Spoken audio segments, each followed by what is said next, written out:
자, 배버 보겠습니다.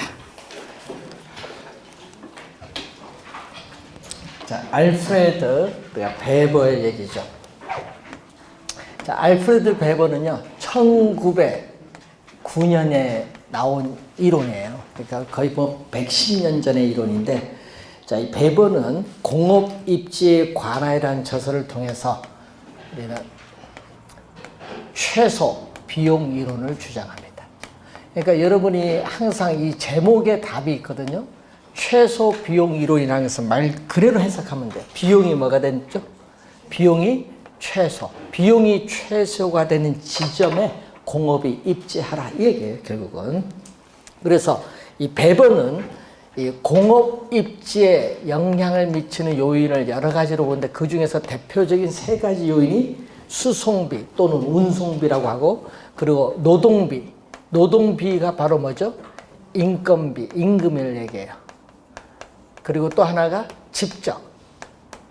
집적은 한 장소에 공업이 집중하는 건데 공업이 집중해요. 이 집적에 따른 또는 집정력이라고 하죠.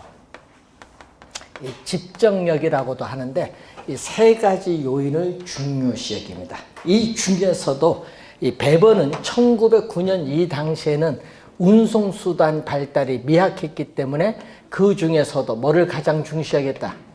수송비를 가장 중시하겠다는 거죠. 수송비.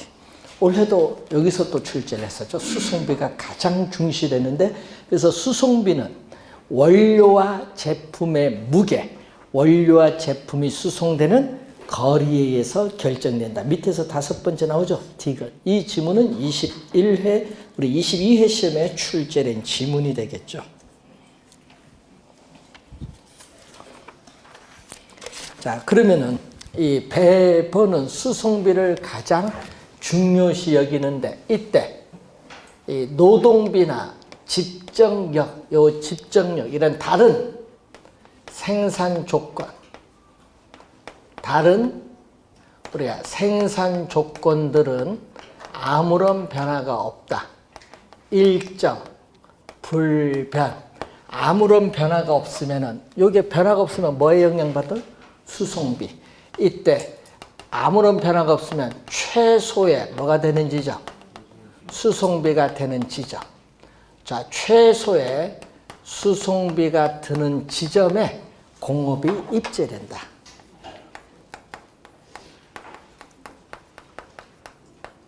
그래서 포인트는 요거죠. 최소의 수송비가 드는, 최소가 드는 지점에 입지를 된다. 이게 변화가 없으면 수송비가 최소가 되는 지점. 자, 그러면은 베버의 이론 중에 대표적인 게 거기에 나오는 우리 베버의 입지 삼각형이 베버의 대표적인 그러한 이론이 입지 삼각형인데, 자, 이 베버의 입지 삼각형을 비판해서 나온 게 래쉬 이론이거든요. 그래서 베버는 삼각형이니까 여러분 삼각형 그려보면 되겠죠. 자, 이때 베버는요, 이 삼각형 모형인데 원료 산지는 두 군데, M1, M2, 원료 산지는 두 군데, 시장은 하나만 존재한다고 가정을 해요. 그럼 M1 원재료의 무게, 여러분 M1 원재료가 있는 장소에서 M1 원재료의 무게를 X, M2 원재료의 무게를 뭐다? Y. 그럼 제품, 여러분이 제품의 무게를 뭘로? Z. 자, 그리고 삼각형 요 안에 공장이 있다. 자, 삼각형 안에 공장이 있어요. 그러면은 M1 원재료가 공장까지 운송하는데 요 거리를 A 킬로미터. 그리고 우리는 M2 원재료를 공장까지 운송되는 거리를 B 킬로미터. 자, 그리고 하여튼 여러분 단위는 다 생략입니다. 요 톤 뭐 이런 거 다 생략. 또 공장에서 생산된 제품이 시장까지 운송되는 거리를 C. 그래서 아까 수송비는 뭐죠? 원료와 제품의 무게, 또 원료와 제품이 이런 수송되는 거리에서 결정된다. 자, 그러면 M1 원재료가 공장까지 운송되는 비용은 거리에 뭐를 곱해주면 돼? 거리에다가 무게를 곱해주면 돼요. 예? 그럼 이것은 M1 원재료가 공장까지 운송하는 데 드는 비용. 그럼 또 M2 원재료가 공장까지 운송되는 비용, 여 거리에다가 M2 원재료 무게를 곱해주면 되죠. 그럼 요 두 가지를 더해준 요것은 뭐냐? M1, M2 두 원재료가 공장까지 운송하는 데 드는 비용이에요.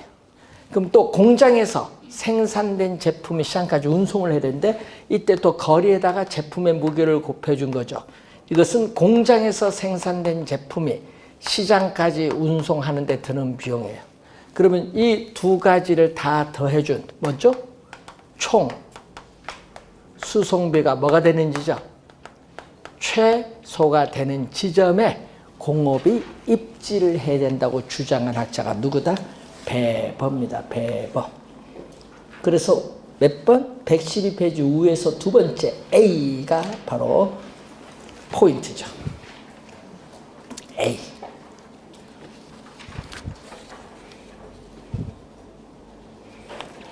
자,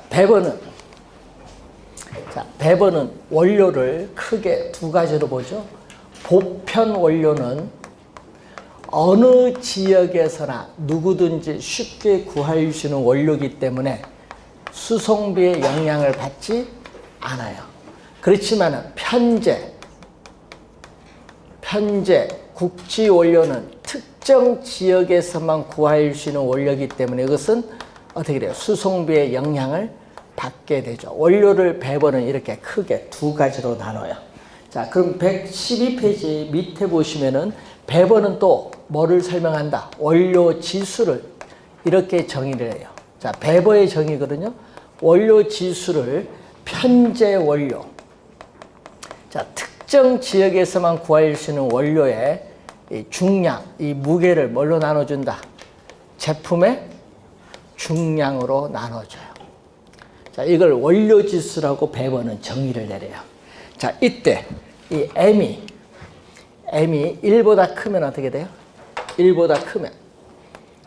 자, 편제 원료 중량이 제품의 중량보다 커요. 그럼 이 편제 원료를 시장까지 가지고 와서 생산을 하면요, 원재료 수송비가 너무 많이 들어서 안 돼요. 이때는 어디에? 원료가 있는 장소에 공업이 입지하는 게 좋아요. 원료가 있는 장소에 공업이 입지해야 된다. 그래서 우리는 원료 지향형 입지 산업이 돼요. 원료 지향형 입지 산업.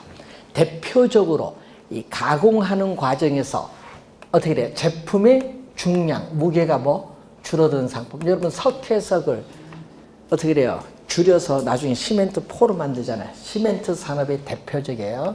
중량 감소 산업의 대표적인 게 뭐죠? 시멘트 산업, 제련 산업이에요. 중량 감소 산업.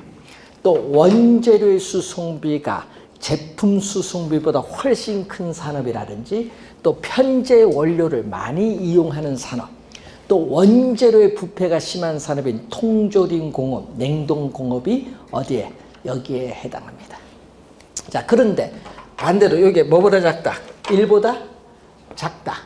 그러면은 1보다 작으면은 편제 원료의 중량보다 제품의 중량이 커요. 이때는 원료 산지에서 생산하면 시장까지 운송하는 제품 운송비가 많이 들어서 안 돼요. 제품 중량이 크니까. 이때는 어디에 입지된다? 소비지 시장에 입지하는 것이 유리해요. 그래서 시장 지향형 입지 산업이죠. 시장 지향형 입지 산업은 또 어떻게 돼요? 가공하는 과정에서 제품의 중량이 뭐한다? 증가하는 산업으로서 대표적으로 맥주라든지 청량음료와 같은 산업이 또 여기에 해당하는 거죠.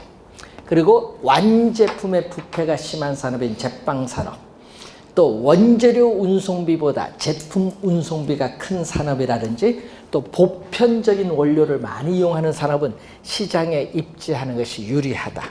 자, 이럴 때는 분모 분자가 같으니까 수송비의 영향을 받지 않는 자유 입지형 산업, 대표적으로 항공기, 조립 산업인 항공기가 대표적으로 수송비의 영향을 받지 않는 산업입니다. 자, 이것 외에 또 있죠. 자, 여러분 나중에 모의고사 치면 요 두 개가 제일 많이 나오죠. 구분하는 거. 자, 그리고 노동지향형 산업이 있어요. 노동지향형 산업은 미숙련공을 많이 활용하고 또 상대적으로 임금이 싼 저렴한 지역에 입지를 해야 유리한 산업으로서 섬유산업, 의류산업, 신발산업이 대표적인 이러한 산업입니다. 저 우리나라 섬유산업이 어디로 많이 가요, 요즘에? 예? 요즘 베트남 쪽으로 많이 가고 있습니다. 인건비가 싸거든요. 예? 그래서 인건비가 우리나라보다 훨씬 싸요. 얼마냐? 요즘에 보니까 베트남은 좀 올라서 요즘 한 30만 원? 한 달에. 예? 싸죠? 저 방글라데시는요, 과거에 얼마였느냐?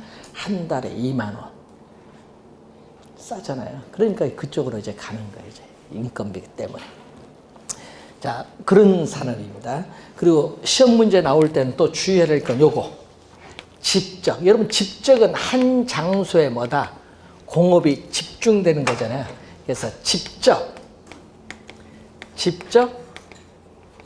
지향형 산업이에요. 집적 지향형 산업.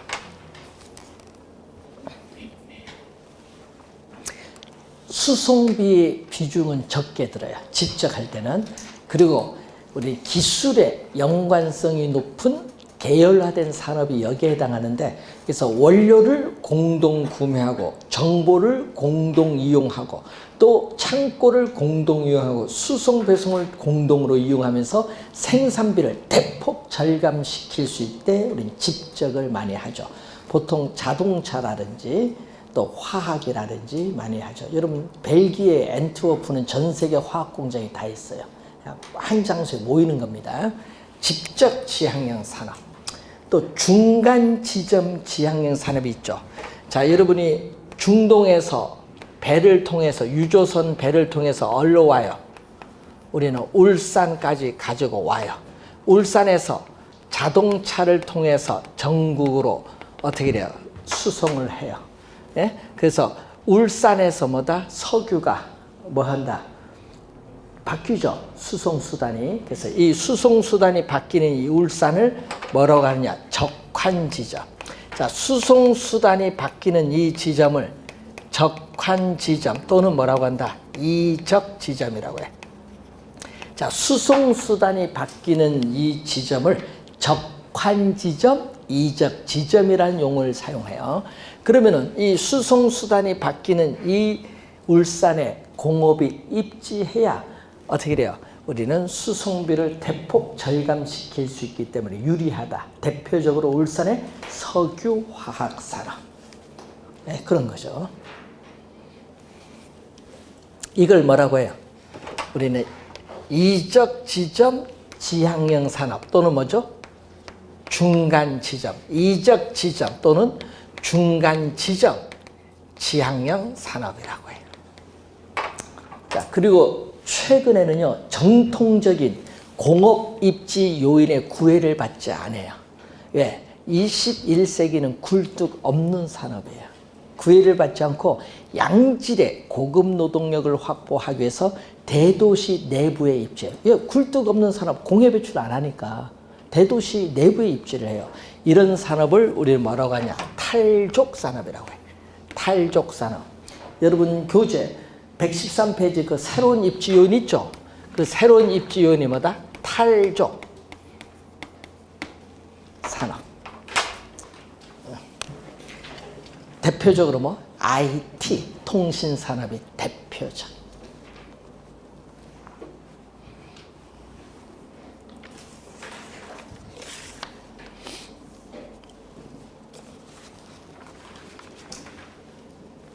자, 114페이지에 지역 경제 기반 분석을 가는데, 자, 이 지역 경제 기반 분석에서 거기 보면은 입지 개수가 나오죠. 자, 올해 좀 중요한 용어. 자, 2년 전 27회 시험에 출제했는데 올해 좀 중요해요. 자, 입지 개수.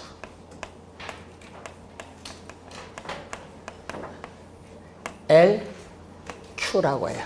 자, 어떤 지역의 특정 산업이 전국의 동일 산업에 대해서 어느 정도 특화, 전문화되는가를 측정하는 지표를 말하죠.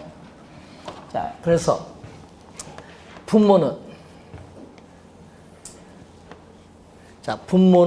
전국이에요. 자, 여러분 우리 계산 문제를 풀려면 요 수식은 꼭 기억해야 돼요. 표를 이용한 계산 문제 출제하거든요. 그리고 분자는 어떤 지역. 자, 어떤 지역, Z 지역이 주어졌어요. 자, 전국의 전체 산업, 전국 전체 산업의 고용자 수, 고용 인구죠.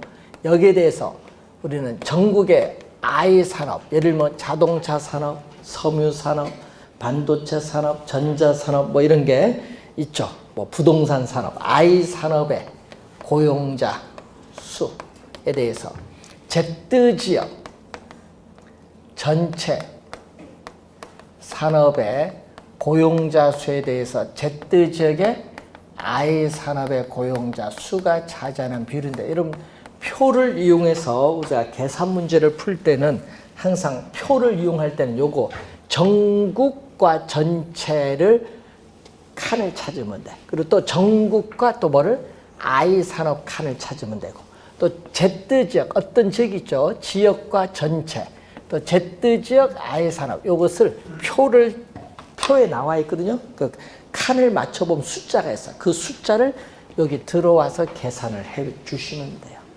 계산. 자, 이때 Z 지역.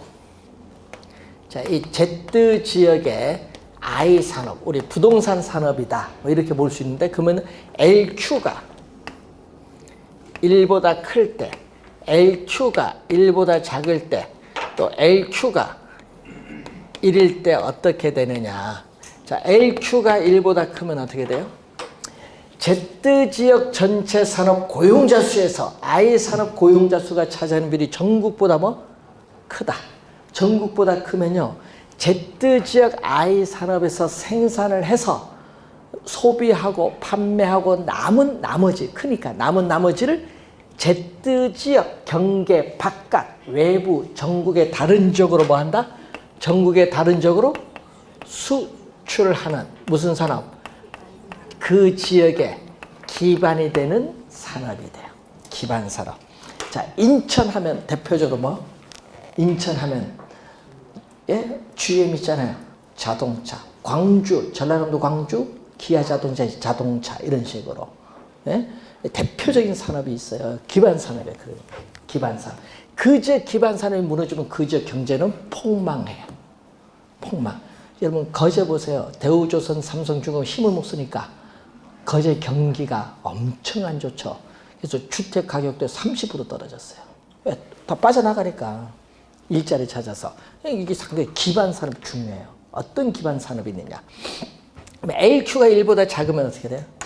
자, Z지역 전체 산업 고용자 수에서 I 산업 고용자 수가 차지하는 비율이 전국보다 작아요. 그러면 이 Z지역에서 생산, 소비, 판매하고 수출은 안 돼. 소비, 판매해요. 그래서 이거는 어떻게 돼? 수출을 할 수 없는 무슨 산업? 비기반 부문의 산업. 그러면 LQ가 1일 때는 전국 분모 분자가 같아요. 전국 평균 수준으로 생산하기 때문에 자급자족의 상태를 말합니다. 그래서 여러분 요 계산해서 기반이냐 비기반이냐 요걸 확인하는 문제, 이런 걸 좀 주의를 해 두시면 됩니다. 자, 여러분 교재 115페이지에 경제 기반 순수 나오죠. 자, 여러분 기반 활동이라는 게 있거든요. 자, 어떤 지역에 여러분 어떤 지역의 경제 활동은 이 기반 활동과 뭘로 나눈다? 비기반 활동으로 나눠요. 그러면 기반 활동은 뭐냐 하면요, 기반 활동 요거예요. 이 지역에서 생산해서 소비, 판매하고 남은 나머지를 외부에 수출해서, 수출하면 돈이 들어오죠. 화폐가 유입되는 활동이에요. 비기반 활동은 이 지역에서 생산해서 소비, 판매를 해요. 수출을 안 하니까 뭐 이 지역 내부에서 화폐가 유통되는 활동이에요. 그래서 비기반 활동을 그 지역의 뭐죠? 서비스 활동이라고 해요. 자, 이렇게 크게 둘로 나누거든요. 그러면은 경제 기반 이론의 핵심은 뭐냐? 어떤 지역의 경제가 성장하기 위해서는 그 지역의 기반 부문의 산업이 성장을 해야 돼요. 이 기반 부문의 산업이 성장을 해야 비기반 부문의 산업의 성장을 유도를 하면서 지역 전체의 경제가 성장한다는 이론을 전개시켜요. 그래서 거기서 나온 용어가 뭐가 나와 있죠? 지금 경제 기반 승수라는 용어가 나와요. 경제 기반 승수.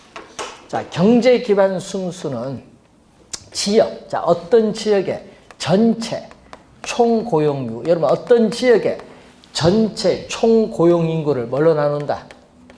기반 산업의 고용인구. 어떤 지역의 전체 총고용인구를 기반 산업의 고용인구로 나눠요. 자, 이것을 얘기인데 여러분 어떤 지역의 총고용인구가 10만 명인데 그 지역 기반 부문의 산업에 어떻게 돼요? 고용인구는 2만 명이다. 예를 들어서. 그럼 얼마가 나와요? 10만 명이면 5가 나오죠. 자, 그럼 이 수식에서 어떤 지역의 총 고용인구, 자, 어떤 지역에서의 총 고용인구는 뭐에다가 경제 기반 승수가 지금 얼마죠? 5. 여기다가 뭐를 곱해주면 돼? 이걸 곱해주면 되네요. 기반 산업 고용 인구를 곱해주는데, 자, 원래 2019년에 우리 기반 산업에서 1000명을 고용했어요.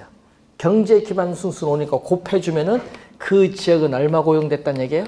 5,000명이 고용됐어요. 그래서 여러분 총 고용 인구는 기반 산업 고용 인구에다가 뭐를 대줬다?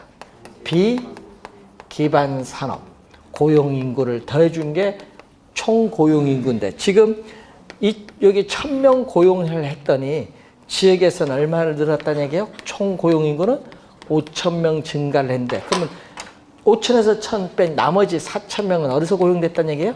비기반 산업 서비스 부문에서 고용된 거예요.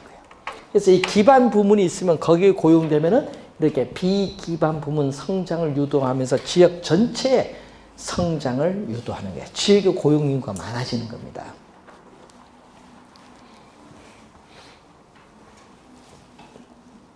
미국의 트럼프 대통령이 왜 된 줄 아세요? 예? 단순해요. 그게 트럼프 대통령이요. 예? 여러분 정치하고 관계없어. 그 사람은 산업 장사꾼이에요. 이익이 그걸 잘 찾아내. 그러니까 뭐다? 승부처는 뭐다? 고용만 많이 하면 이긴다. 그러니까 어떻게 돼? 러스트 벨트라고 하죠. 자동차 거기에 요것만 해주면 이긴다. 그러니까 전 세계 자동차 죽이려고 하는 거지. 미국 거기 하니까 나는 다음에도 대통령 된다 이거야 또. 왜? 고용만 되면 무조건 찍어준다는 얘기예요. 마찬가지예요. 그걸 먼저 캐치한 거잖아. 정치하고 생각을 아무 관계 없어. 네? 그러니까 되게 미국 사람은 고용되고 소득 높여주는데 안 찍을 사람 어디 있어? 찍어주지. 그거예요. 네? 그래서 이게 상당히 중요해. 지역 경제. 그래서 여러분도 부동산을 할 때는 지역이 성장하는 쪽에 가야 돼. 쇠타는 쪽 가면 안 돼. 아, 맞잖아요. 항상. 경제 성장, 발전하는 지역이 유망한 거예요. 자, 그것을 항상 염두에 두시면 돼. 자, 115쪽에 가면은 도시 내부 구조 이론인데, 자, 최근에 계속 학자들의 견해가 출제되는데, 작년 시험은 진짜 최근에 시험 중에 제일 쉬웠던 것 같아요. 그래서 여러분 도시 내부 구조 성장 이론은 학자 3명 배울 텐데요. 그래서 19회 시험과 23회 시험과 작년 29회 시험은요. 학자 이름만 알면 바로 답이 나왔어. 그러니까 결국 뭐다? 5초 안 걸린다는 얘기예요. 자, 우선은 여러분 1826년에 나온 이론 중에 1826년에 튀넨이라는 학자가 있어요. 튀넨. 이 튀넨의 학자가 주장한 최초의 농업 입지 이론이에요. 고립국 이론이 나옵니다. 자, 고립국 이론은 최초의 농업에 관한 입지 이론입니다. 이 입지 이론에서 튀넨은 시장에서 거리가 멀어짐에 따라 경작 재배되는 작물을 6가지로 봐요. 6가지로 보거든요. 재배되는 작물을. 그래서 재배되는 작물을 어떻게 재배하기 위해서는 토지를 빌려야 되니까 6가지 형태의 뭐가 나오냐 하면 동심원 지대 모형이 나와요. 예? 재배되는 작물이 6개니까 그 재배되는 작물 토지 빌려서 해야 되니까 지대가 6가지 동심원 모형이 나와요. 이것을 어디에? 튀내는 최초의 농업 입지로니까 농촌 토지에 적용된 것을 어디에 적용한다? 이걸 응용을 했죠. 응용을 해서 도시 토지 공간에 적용해서 100년이 지나서 나왔죠. 1925년에 나타난 버제스의 동심원 이론입니다. 자, 버제스의 동심원 이론이 나오네요. 동심원. 여기에 동심원을 응용을 했다. 자, 그래서 버제스는 미국 시카고 대학의 도시사회학자입니다. 미국 시카고 대학의 도시사회학자예요. 그러니까 당연히 뭐를 분석하겠어요? 자기가 살고 있는 동네 분석해야겠죠. 그래서 미국의 시카고를 대상으로 해서 우리는 실증적으로 분석한 가장 오래된 모형이에요. 가장 오래된 모형. 또 최초잖아요. 가장 오래된 최초의 모형이니까 또 시험에 자주 출제를 하는데 문제는 도시의 핵심이 거기 보면 CBD라고 해요. 중심 업무 지구라고 해요. 정치, 경제, 사회, 문화의 중추적인 역할을 하고 있는 핵심 도시. 핵심이야. 핵심이 몇 개? 하나. 단핵이죠. 핵심의 하나인 단핵. 그런데 이 중심 업무 지구에서 어떻게 돼? 적응을 하지 못해서 밀려나서 어떻게 돼요? 퇴폐, 슬럼 지구를 형성하는 뭐를 형성한다? 우리 시험에는요. 점이지대로 많이 내. 전이지역, 천이지역으로 번역도 하는데 점이지대라는 용어로 많이 낸다. 그래서 점이지대가 몇 번째? 2번째. 요거 시험에 많이 냅니다. 2년 전에도 출제했어요. 점이지대. 그리고 또 공장의 근로자들이 거주하는 뭐죠? 저소득 주택 지역이 3번째 동심원.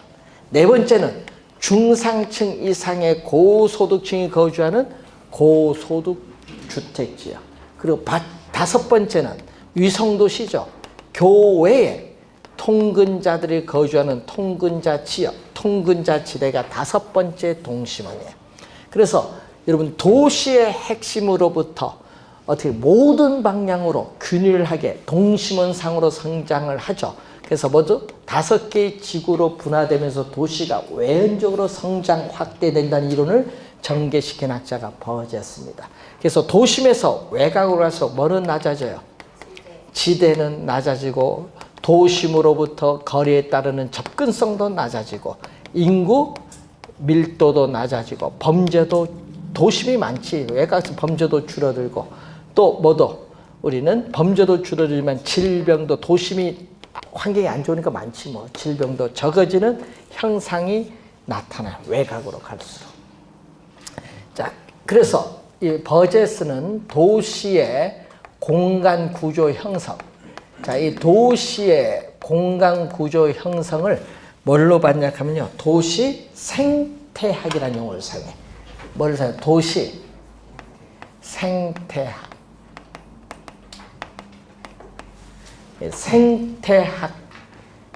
생태학적으로 접근해서 설명한다. 도시 생태학적인 측면에서 접근해서 설명하고 있는데 이 생태학이라는 용어가 나와요. 생태학. 그래서 도시의 핵심에 살던 사람이 밀려나서 이쪽으로 이동을 하죠. 이동을 해오는 걸, 들어오는 걸 침입이라고 해요. 침입. 그래서 거주지가 분화되거든요. 도시 공간 구조가 형성되는데 뭐가 되면서 도심에서 외곽으로 거주지가 뭐가 된다? 지금 거주지가 지금 분화되고 있잖아요. 분화되는 형상을 뭘로 설명한다? 어떤 지역에 들어오는 걸 뭐죠? 침입을 하면은 그 지역에 살고 있는 원주민과 또 뭐를 해야 돼? 경쟁을 하고 그러면 그 지역이 다른 형태로 바뀌는 것을 뭐라고? 천이야. 침입, 경쟁, 천이 등의 과정으로 설명을 하고 있는 게 누구냐면은 버제스. 공간 구조 형성을 침입, 경쟁, 천이 등의 과정으로 설명하고 있다는 거. 요 최초니까 뭐를 물어야 돼? 요 순서를 알아야 돼. 안에서부터 밖으로 나가는 순서 5가지 꼭 기억해야 됩니다. 최초고 그 중에 점이지대가 몇 번째? 2번째 동심은 꼭 기억을 해야 돼. 자, 최초거든요. 자, 그런데 이 동심원 이론을 변형을 해요. 뭐가 문제 있어요? 여러분, 미국 시카고라는 도시 하나만을 대상으로 했기 때문에 도시 내부 구조 성장 이론의 일반화에 결여되어 있어요. 예? 하나만 분석했으니까. 예? 그리고 또 도로 교통수단의 발달이 이 동심원 형태를 변형시킬 수도 있는데 그걸 간과하고 있는 문제가 있어요. 그래서 우리가 나타난 게 뭐죠? 1939년에 나타난 호이트의 뭐죠? 선형 이론이죠. 여러분 23회 시험에는요 박스로 주어져서 누구 이론 했거든요. 그 박스 안에 호이트 이름이 있어. 그럼 답은 볼 것도 없이 누구? 선형 이론이죠. 그래서 요거는 하나가 아니라 미국에 몇 개냐면 142개 도시의 상세한 주택 임대 자료를 수집 분석을 한 거야. 일반화를 하겠다는 얘기죠. 하나만 한 것을. 그래서 도시의 핵심은 이렇게 어떻게 돼? 하나죠. 이것도 뭐다? 하나. 이것도 무슨 도시? 단해. 이 선형 이론을 교통의 축을 따라서 도시가 성장하기 때문에 축 이론이라고도 해요. 축 이론. 자, 도시의 핵심은 하나입니다. 이렇게. 그래서 동질적인 토지용이 도심에서 시작되고 우리는 교통의 축을 따라서 도심에서 방사되는 것을 전제로 한데 교통의 축을 따라서 방사가 되는데 이 모양이 이렇게 무슨 모양을 띠고 있는 거예요? 이렇게 부채꼴 모양을 띠고 있는 거예요. 이렇게 부채꼴 모양. 예? 이렇게 부채꼴 모양을 이렇게 띈다 이런 얘기지 뭐. 그래서 뭐를 따라서 항상 호이트가 나오면요 요 말이 꼭 뜨게 됐어. 교통의 축, 교통망. 이 말이 꼭 교통망이 나오면 고민하지 마세요. 누구? 호이트. 교통의 망을 따라서 무슨 모양? 선. 자, 선은 부채꼴. 자, 선은 부채꼴이고 형은 모양 형자. 그래서 부채꼴 모양으로 도시가 성장한다는 이론이 호이트 이론. 자, 호이트 이론인데 그래서 여러분이 고속 교통망축 가까이에는 어떻게 돼요? 높은 가격을 지불할 수 있는 누가? 고소득층이 차지해서 고급 주택 지역을 형성을 하고 좌우는 고급 주택 지역의 좌우는 누가 형성하느냐? 중급 주택 지역이 차지해서 형성이 돼요. 그리고 고소득층과 이해가 상반되는 저소득층 주거지역은 어떻게 돼요? 정반대편에 입지하거나 어떻게 돼요? 고용의 기회가 많은 도심 가까이에 입지하는 경우에서. 그래서 요 도심 가까이에는 누가 입지한다? 저소득층이 입지해요. 고용 기회가 많은. 자, 그래서 높은 주택 가격을 지불할 수 있는 고소득층의 주거지에 대한 입지 선택 능력이 우리는 도심에서의 주거 공간을 결정하는 중요한 관건이라고 주장한 학자가 바로 호이트. 우리 간선도로 하면 뭐예요? 서부 간선도로, 남부 간선도로 뭐 이런 게 있잖아요. 자동차만 다니는 도로예요. 간선도로. 그래서 자동차가 다니는 접근성이 좋아야 되거든요. 그래서 고소득층이 주로 차지를 많이 합니다. 그래서 고소득층의 주거지는 보통 어디? 주요 간선도로 인근에 입지를 많이 하는 경향이 있어요. 자, 그 내용이 여러분 교재에 117페이지에 지금 나와 있는 그런 내용입니다. 자, 그래서 이 호이트는 고소득층의 주거지 역할을 지나치게 강조한 이론에 불과하다는 문제점을 가지고 있습니다. 자, 이 호이트의 이론인데 이 동심원 이론과 호이트 이론의 장점을 수용을 하고 또 동심원 이론을 약간 수정 보완한 이론이 뭐가 나온다? 1945년에 나타난 이론. 작년 시험에 출제했거든요. 학자 이름 떴어. 박스 안에. 그러니까 답은 바로 나와야죠. 학자 이름 나왔으니까 해리스 울만이라는 학자가 나왔어요. 해리스 울만. 그럼 여기에 떴거든요. 보기 안에. 그럼 답은 뭐야? 바로 나와야 돼. 다 핵심이로. 여기 정답이었어. 그럼 보기 안에 여기 해리스 울만이 있으니까 다 핵심 이론이 뭐다? 정답. 자, 요 두 개는 핵심이 몇 개? 하나. 여기는 핵심이 몇 개? 여러 개. 그러니까 이 도심, 핵심이 하나인 도심이 전문화가 되면서 기능이 분화돼서 핵심의 수가 증가하면서 다핵이 형성이 돼요. 다핵. 그러니까 도심도 있고 부도심도 나타나기 때문에 대도시나 거대 도시 설명에 적합한 이론이에요. 대도시나 거대 도시 설명에 적합한 이론이 다 핵심 이론.